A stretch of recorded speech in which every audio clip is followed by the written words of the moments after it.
శంకుస్థాపన ప్రారంభోత్సవ కార్యక్రమాన్ని గౌరవ ముఖ్యమంత్రి చంద్రబాబు నాయుడు గారి చేతుల మీదుగా కనిగిరి నుంచి చేసుకోవడం చాలా శుభపరిణామం. వన్ ఫ్యామిలీ వన్ ఎంటర్‌ప్రెన్యూర్ అనే ఆలోచనతో ప్రతి కుటుంబం నుంచి ఒక ఎంటర్‌ప్రెన్యూర్‌ని తయారు చేయాలనేది ప్రభుత్వ లక్ష్యం. దానిలో భాగంగా ఈరోజు దగ్గర దగ్గర 50 ఎంఎస్ఎంఈల్ని పార్క్స్ని ప్రారంభించుకోవడం, అలాగే రాష్ట్ర వ్యాప్తంగా కూడా అనేక పరిశ్రమలకి ఈరోజు భూమి పూజ కానీ ప్రారంభోత్సవ కార్యక్రమాలు చేసుకోవడం జరిగింది. ఇది దగ్గర దగ్గర 20,000 మంది పైన ఎంప్లాయ్మెంట్కి ఈరోజు జరిగినటువంటి శంకుస్థాపనలో శ్రీకారం చుట్టపోతా ఉన్నాయి. అలాగే ఇప్పటికే దగ్గర దగ్గర 10 లక్షల కోట్ల రూపాయల పెట్టుబడులు తీసుకురావడం, లక్షలాది మందికి ఎంప్లాయ్మెంట్ క్రియేట్ చేయాలనే ఏకైక లక్ష్యంతో ప్రభుత్వం పనిచేస్తూ ఉంది. ఈరోజు అనకాపల్లిలో కూడా దగ్గర దగ్గర 3,700 కోట్ల రూపాయలతో ఈరోజు ఇన్వెస్ట్మెంట్కి 9 పరిశ్రమలకి శంకుస్థాపన కార్యక్రమాలు చేయడం జరిగింది. అలాగే దగ్గర దగ్గర 4,500 మందికి ఎంప్లాయ్మెంట్ క్రియేట్ చేయడానికి ఇక్కడ ఈరోజు కార్యక్రమాలు చేశాం. చాలా సంతోషం, ఎందుకంటే 5 సంవత్సరాలు జగన్మోహన్ రెడ్డి ప్రభుత్వంలో రాష్ట్రానికి పెట్టుబడులు పెట్టాలంటే భయపడే విధంగా వచ్చిన ఇన్వెస్ట్మెంట్లు కూడా వెనక్కి వెళ్ళిపోయినటువంటి సందర్భం మనం చూసాం.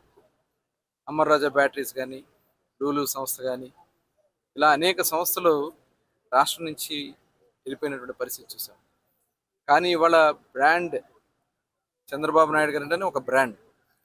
ఆ బ్రాండ్తోనే ఇవాళ ఇప్పటికి దగ్గర దగ్గర 10 లక్షల కోట్ల రూపాయల పెట్టుబడులు తీసుకొచ్చాం. మళ్ళీ ఇప్పుడు రేపు సమ్మిట్ కూడా నిర్వహించబోతున్నాం. దగ్గర దగ్గర 10 లక్షల కోట్ల పెట్టుబడులకి కంపెనీస్ దేశ విదేశాల నుంచి వస్తూ ఉన్నారు, రిప్రజెంటేటివ్స్ వస్తూ ఉన్నారు. దాంతోపాటు స్థానికులకు కూడా ఎంటర్‌ప్రెన్యూర్స్గా తయారు చేయాలన్నది ప్రభుత్వ లక్ష్యం. ఇవాళ చూసాం ఆర్సెల్ఆర్ మిట్టల్ కానీ దగ్గర దగ్గర 1,50,000 కోట్ల రూపాయలతో ఇవాళ ప్రపంచంలోనే ప్రతిష్టాత్మకమైనటువంటి గూగుల్ అమెరికా తర్వాత అతిపెద్ద క్యాంపస్ని ఇక్కడ విశాఖపట్నంలో ఏర్పాటు చేసుకోవడం ఇది చాలా శుభపరిణామం. దగ్గర దగ్గర $15 బిలియన్ ఇన్వెస్ట్మెంట్తో ఇక్కడికి వాళ్ళు రావడం అనేది ఆంధ్ర రాష్ట్రానికి మరో రూపాన్ని మనం చూడబోతాం. ఎందుకంటే గతంలో మైక్రోసాఫ్ట్ని ఆ రోజు ఉమ్మడి ఆంధ్ర రాష్ట్రంలో హైదరాబాద్ తీసుకొస్తే ఆంధ్రప్రదేశ్ని ఆ రోజు ఐటీ వైపు ఏ రకంగా మలిసి కొన్ని కోట్ల మంది దేశ విదేశాల్లో ఆడవాళ్ళతో సహా ఇవాళ ఎంప్లాయీస్గా ఉన్నారు. ఇవాళ వస్తున్నటువంటి ఈ గూగుల్ కానీ, క్వాంటమ్ కంప్యూటింగ్ కానీ, ఇవాళ రాయలసీమ ప్రాంతంలో ఎలక్ట్రానిక్స్ కానీ, తీర ప్రాంతంలో పోర్ట్స్ కానీ, ఎయిర్పోర్ట్స్ కానీ, ఇవన్నీ కూడా రాష్ట్రం యొక్క స్వరూపాన్ని మార్చడానికి ఇవాళ ఇవన్నీ కూడా చాలా ఉపయోగపడతాయి. ముఖ్యంగా యువ నాయకుడు నారా లోకేష్ గారు చంద్రబాబు నాయుడు గారి ఆదేశాలతో కంపెనీల దగ్గరికి వెళ్ళడం, వాళ్ళందరినీ కూడా తీసుకొచ్చి ఇవాళ ఇంత పెద్ద ఎత్తున మన నెక్స్ట్ జనరేషన్కి ఎంప్లాయ్మెంట్స్కి రావడానికి ఎక్కడ ఇబ్బంది లేకుండా వాళ్ళు అన్ని ఏర్పాట్లు చేస్తున్నాం.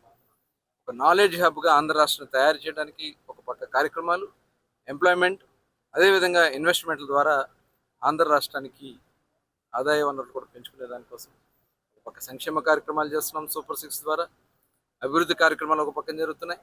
ఒక పక్కన ఇన్వెస్ట్మెంట్స్ ద్వారా కూడా ఎక్కువ మందికి ఎంప్లాయ్మెంట్ క్రియేట్ చేయడం. మా టార్గెట్ 20 లక్షల మంది ఎంప్లాయ్మెంట్ క్రియేట్ చేయాలని ఆ దిశగా ఈ ప్రభుత్వం పనిచేస్తుంది. మరొకసారి గౌరవ ముఖ్యమంత్రి చంద్రబాబు నాయుడు గారు రాష్ట్ర వ్యాప్తంగా ఈరోజు చేసినటువంటి ఈ ప్రారంభోత్సవ అభివృద్ధి కార్యక్రమానికి మనస్ఫూర్తిగా ధన్యవాదాలు తెలియజేస్తాను. స్థానికులకే ఎక్కువ ప్రాధాన్యత ఇష్టం జరుగుతుంది. ఇవాళ ఏటీసీ టైర్స్లో మేము ఇవాళ చూడడం జరిగింది. లోపల స్కిల్ డెవలప్మెంట్ సెంటర్ కూడా పెట్టారు. 75% ఎంప్లాయ్మెంట్ స్థానికులకే ఇస్తామని, అలాగే మహిళలకి ఎక్కువ శాతం వాళ్ళు ఎంప్లాయ్మెంట్ క్రియేట్ చేస్తూ ఉన్నారు. చాలా అభినందనీయం. ఈ రకంగా అందరూ కూడా మరి స్థానికులకి ఇస్తూ, అవసరమైతే ట్రైనింగ్స్ ఇస్తూ, రాష్ట్ర ప్రభుత్వం కూడా స్కిల్ డెవలప్మెంట్ ప్రత్యేక దృష్టి పెట్టాం. డెఫినెట్గా స్థానికంగా వచ్చే పరిశ్రమలో ప్రాధాన్యత ఇవ్వడం జరుగుతుంది. Local to global news at your fingertips. మీ చేతిలో ఒక ఆయుధం. డౌన్లోడ్ రా TV app. Media legend Ravi Prakash is back.